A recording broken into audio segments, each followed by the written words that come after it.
Assalamualaikum warahmatullahi wabarakatuh. Waalaikumsalam. Al-Mukarram Ustadz, bagaimana hukumnya bila investasi digital koin? Lebih spesifiknya lagi adalah cash.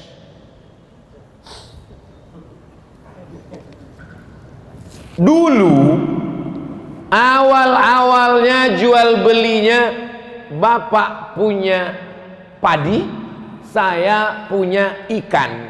Ikannya ditukar dengan padi. Kamu mau ikan ini tukar dengan padi? Mau. Karena nggak mungkin dia makan beras nggak pakai ikan. Saya pun nggak mungkin makan ikan nggak pakai nasi. Maka kita tukarlah. Ikan saya bagi 2, beras kamu bagi. Akhirnya setuju. Maka jual beli ini disebut dengan barter, bukan barcode. Ini yang paling tua, namanya barter. Kemudian maju lagi dari Yunani ada logam yang dicetak bulat-bulat, namanya dinar. Orang Yunani menyebutnya dinar. Sampai ke kota Makkah, sampai ke kota Madinah, dia disebut sebagai dinar. Tidak lagi pakai barter. Saya punya dinar, saya bisa beli apapun dengan dinar ini. Bisa beli tanah, bisa beli onta, bisa beli gandum pakai dinar. 1 dinar itu 4,25 gram emas. Meningkat dari barter menjadi dinar dan dirham. Meningkat yang ketiga. Yang ketiga, tidak lagi pakai dinar. Dinar tidak bisa lagi dibawa. Karena kalau sampai saya bawa dinar sekarang, bisa dikejar maling. Wah, tuh ada dinar.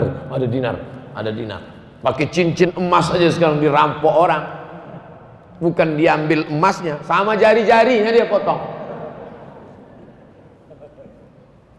Barter, di atas barter dinar, di atas dinar.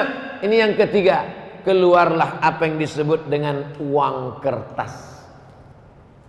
Uang kertas dicetak oleh negara supaya emas tidak berkeliaran di jalan. Di Indonesia ada berapa emas? Misal 1 ton. 1 ton emas dikeluarkan kertas senilai 1 ton itu. Negara hanya boleh mencetak kertas sebanyak emas di negara itu. Jadi kalau di negara itu emasnya cuman 50 kilo, maka boleh dicetak uang kertas senilai 50 kilo. Jadi di seluruh dunia ini yang paling banyak boleh dicetak kertas adalah di Pulau Jawa. Karena disitulah emas yang paling banyak.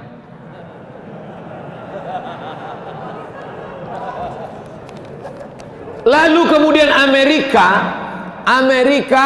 mencetak kertas lebih banyak dari emas yang ada di negaranya.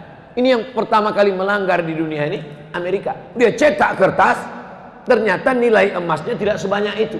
Di Amerika itu emas tidak terlalu banyak. Kenapa sekarang emas paling banyak di Amerika? Bukan dari tanah Amerika. Emas itu dibawa dari Papua. Karena dia punya perusahaan di Papua. Dia sedot emas itu dia bawa.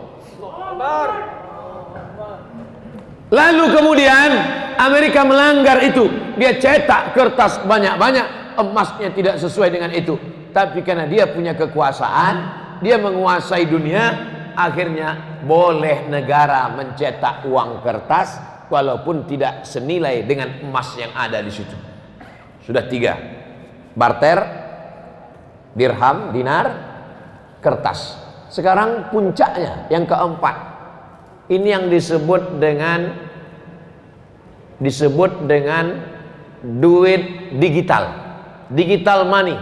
Produknya banyak, macam-macam. Sama dengan uang kertas. Namanya uang kertas, tapi ada rial, ada ringgit, ada rupiah. Nah sekarang yang keempat ini digital money. Money crypto.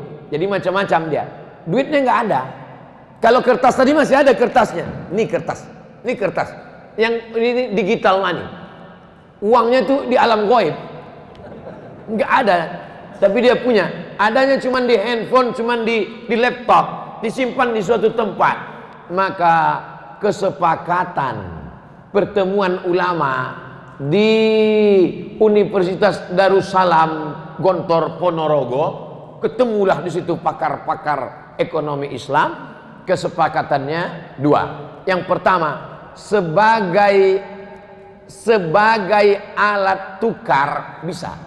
Sebagai alat tukar. Misalnya saya mau jual mobil saya, datang jamaah dari Masjid Jami Al-Mukarramah. Ustaz Somad, ya, saya mau beli mobil Ustaz. Mana uangnya? Uangnya di alam gaib Ustaz. Saya pakai uang digital sebagai alat tukar. Kalau saya mau, boleh. Saya terima uang digital kamu, ini kirim ke sini, saya simpan di akun ini, boleh sebagai alat tukar. Tapi sebagai alat investasi sebaiknya tidak. Kenapa sebaiknya tidak? Karena nilainya tidak stabil. Uang kertas saja pun nilainya tidak stabil. Uang kertas mengalami resesi. Uang kertas mengalami apa yang disebut dengan nilainya tak sama, jatuh. Harga kambing zaman Nabi dengan zaman sekarang pakai uang dinar sama, karena emas itu stabil. Makanya orang sekarang berbondong-bondong menyimpan emas. Emas tetap naik. Emas dulu 1 gram 500.000, sekarang emas sudah 1 juta.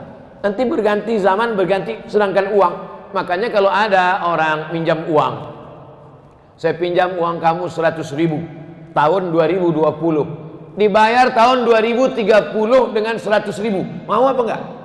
Saya enggak mau, karena dalam 10 tahun itu terjadi inflasi, nilai uang itu jatuh. Tapi kalau emas tidak jatuh, emas stabil. Nah, jadi ada satu usaha mau mengembalikan umat Islam ini kembali pakai emas, pakai mata uang emas. Kalau Eropa bisa pakai satu mata uang euro, umat Islam juga bisa pakai mata uang emas, dinar. Bisa atau tidak bisa? Bisa. Tapi umat yang paling bisa disatukan ini umat Islam. Tuhannya berapa? Satu. Qul huwallahu ahad. Nabinya berapa? Satu. Asyhadu anna Muhammadan Rasulullah. Kiblatnya berapa? Satu. Orang Islam sholat arahnya di dunia ini cuma satu. Tapi yang paling sulit disatukan umat Islam. Subuh aja udah kulai. Satu pakai kunut, satu enggak kunut. Satu pakai usolli, satu enggak. Yang satu tunjuknya gini, yang satu gini-gini. Betul? Nah, makanya kita jaga persatuan. Masalah sepele-sepele ini jangan sampai merusak persatuan. Kesimpulannya, money crypto, uang digital sebagai alat tukar oke. Tapi sebagai investasi, beberapa pemain money crypto kehilangan uang. Bapak Ibu ikut tak berita? Si fulan artis terkenal kehilangan uang digital karena kehilangan karena sebagai alat investasi. Nah ini paham? Anggukkan aja kepala.